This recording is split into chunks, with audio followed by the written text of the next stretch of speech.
Welcome along to the Savage Filmmaker. My name is Guy Pigden and I make movies, web series, shorts, and I'm here to give tips and advice to indie filmmakers about how to make those things. Now, you guessed it, today is that day where I do What's in My Camera Bag 2021. So, without further ado, we're going to just jump right on it.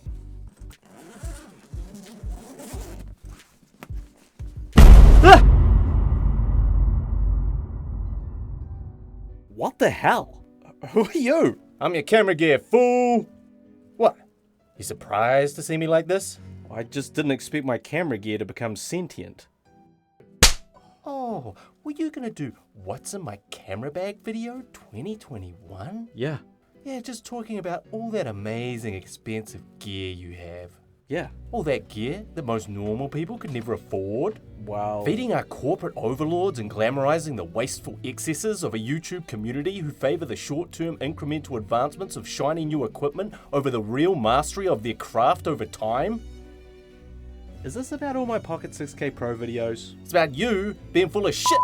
You're gonna talk about all of this equipment like you bought it yesterday. Like it's somehow affordable for an indie filmmaker to get all these things that it took you years to acquire. Hey, if they work hard and grow their business... Bullshit. You remember being poor? Yeah? Yeah, you do. Because it was yesterday. You're still paying off half of this stuff. You checked your bank account recently? Well, I try not to. Doesn't look good, does it? No. A lot of debts, isn't there, son? It is hard to sleep at night.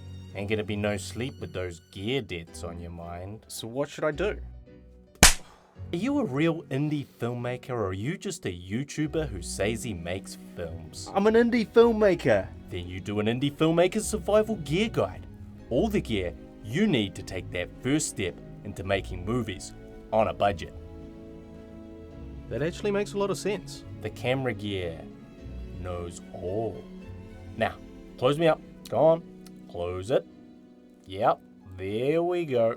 Go on. Okay.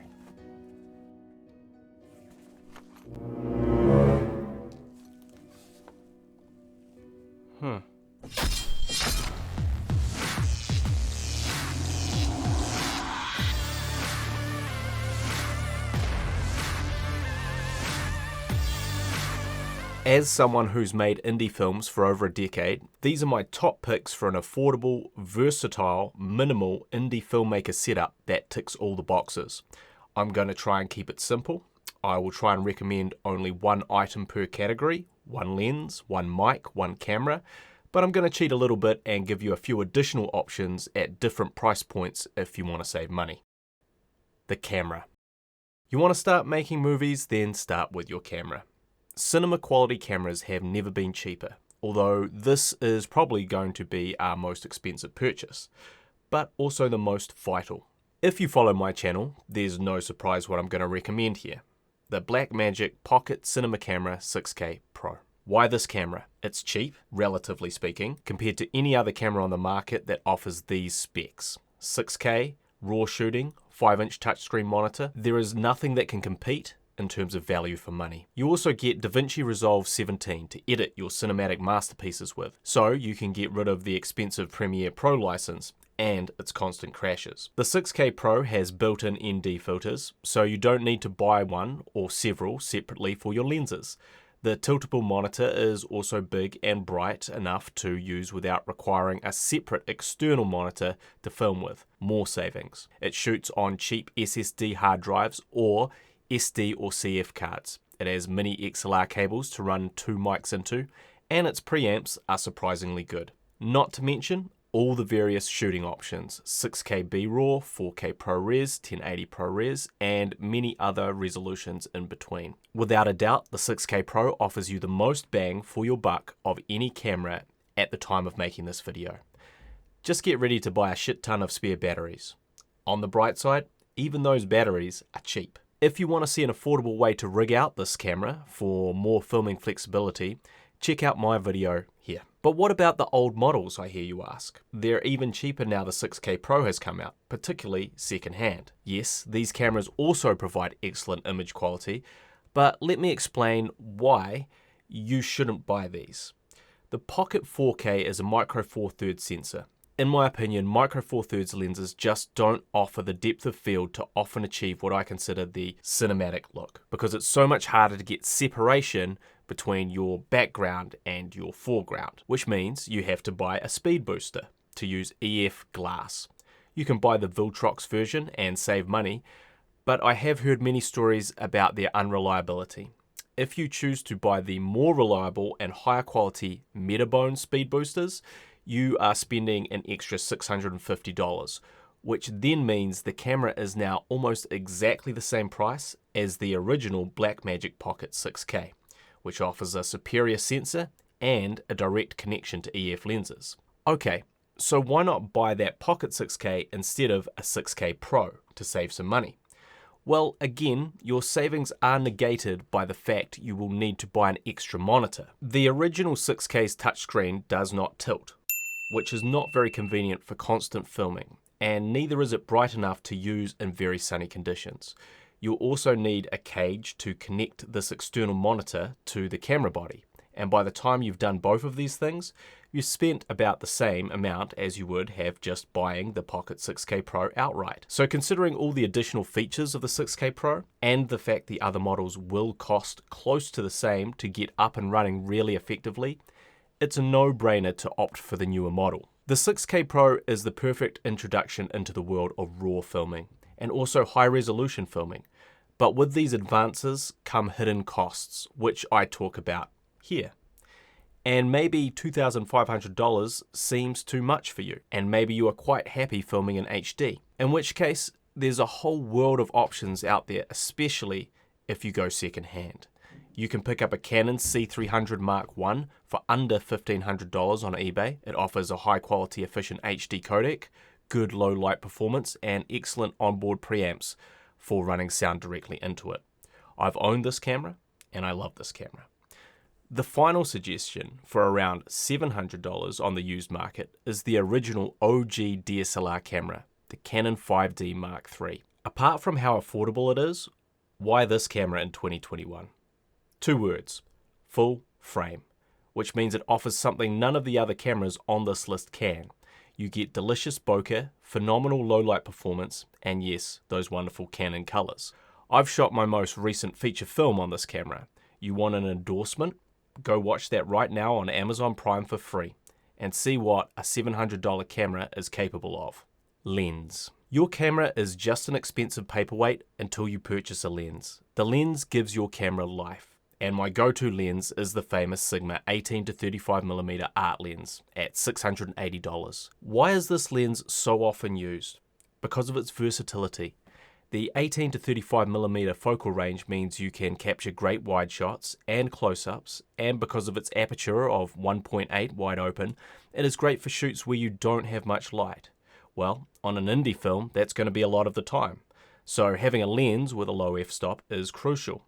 This is like having 3 prime lenses in one, and when you pair it with a Blackmagic 6K Pro, this is the Swiss Army knife of lenses.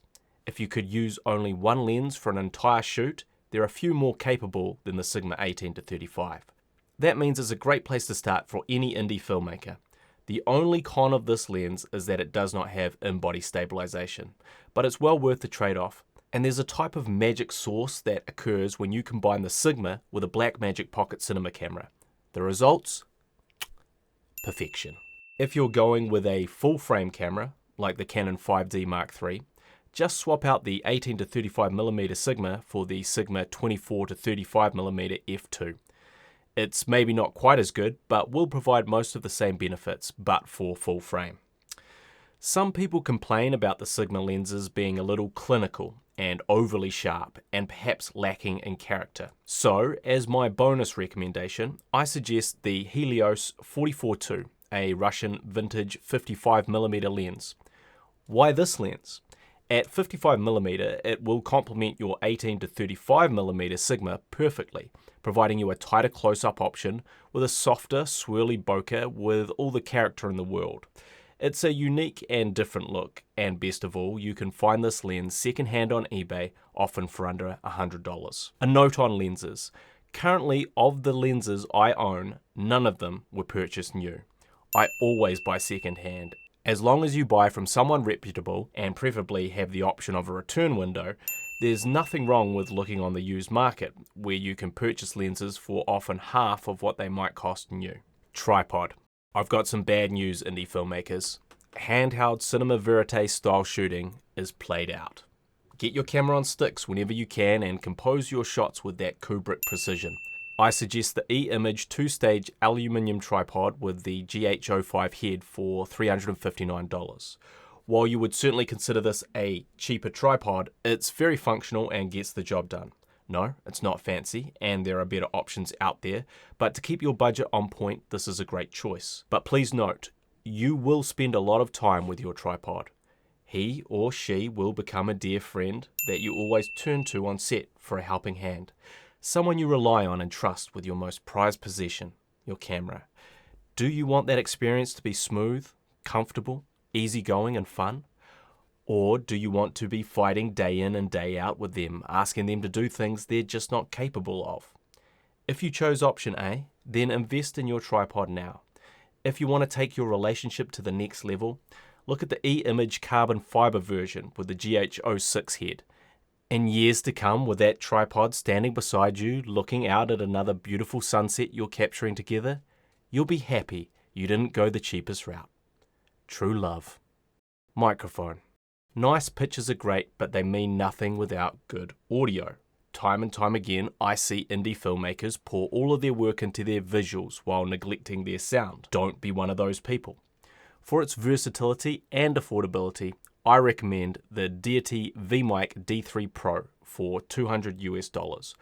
What I like about this microphone is that you can run it into a 3.5mm jack, which suits recording with DSLR style cameras, or you can buy this adapter and run it into your XLR ports when working with more professional mic connections. It has its own rechargeable power supply, so it doesn't require phantom power, and it has a handy gain knob on the end to boost its signal whenever you need to adjust your levels. These features make it very flexible. The sound quality, while not perfect, is very good for its price. If you want the best possible sound, then you'll need to step up to something much more expensive, like the Sennheiser MKH416 at $1,000. I've lost count of how many sound operators I've spoken to who use this microphone, and they have been a staple in the industry for years. The con for this mic, apart from its price, is that it requires phantom power. Price-wise, if you want to get something in between these two budgets for your audio setup, the Deity S-Mic 2 provides a great in-between option that is more affordable at $429 with extras. Now, sometimes a shotgun microphone is just not practical. So, if you'd like to complete your sound setup, you'll want wireless lavalier microphones, and they're worth getting if your budget will allow it. In my opinion, there are none better for features, size, and price than the Rode Wireless Go 2. You can see my full review of them here. Boom pole. Here comes the boom. That's right. Sometimes you need to get closer than your camera to pick up good sound. And for that, you'll need something like the Auray CFP58B carbon fiber boom pole at around $200 US. This boom seems harder to find nowadays, but I absolutely swear by it. Having the internal microphone cord means you never have to worry about your cables getting tangled up around your boom, and it's incredibly light, meaning it can be held up for long takes without difficulty. This has been one of my best purchases of the last year, and I use it constantly. You may not always have a soundy, but if you have one of these paired with a good microphone, you've won half the battle. If you can't find the Auray version, try the E-Image BC09P carbon fiber boom for $250 US at its shortest length. For those wanting to save more money, try the K-Tech KE89cc aluminium boom pole. Sound recorder. Look, we all love running our sound directly into our camera. It's fast, it's easy, it keeps things simple, we don't have to sync any sound in post. But relying on your camera's internal preamps, even ones that are quite good like the Pocket 6K Pros, is not going to lead to the best quality sound. And if you're filming on a DSLR or mirrorless camera, then forget about it. You're going to need a sound recorder ASAP. I recommend the Sound Devices MixPre 3 for $710. It has 3 XLR connections and one 3.5mm jack. It can record up to 5 tracks and has some of the best preamps that I've ever worked with. It's small, it's compact, it has a sensible, easy to use interface that features a simple version for noobs and a more advanced menu system for pros. So you don't have to be a genius to get your audio up and running and sounding crisp and clean using this recorder. You can set this up on small scale shoots and you can hand it off to a soundy on bigger projects.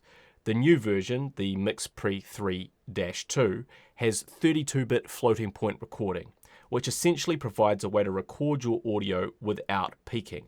If it's too quiet, expand it in post. If it's too loud, reduce it and you'll get no distortion. It's an amazing feature for those of us who tend to set up our sound and forget about it. But if you want to save some money, you'll find the first version on eBay for between 2/3 to half the price of the new one. This is the one I own, but note it does not feature 32-bit recording.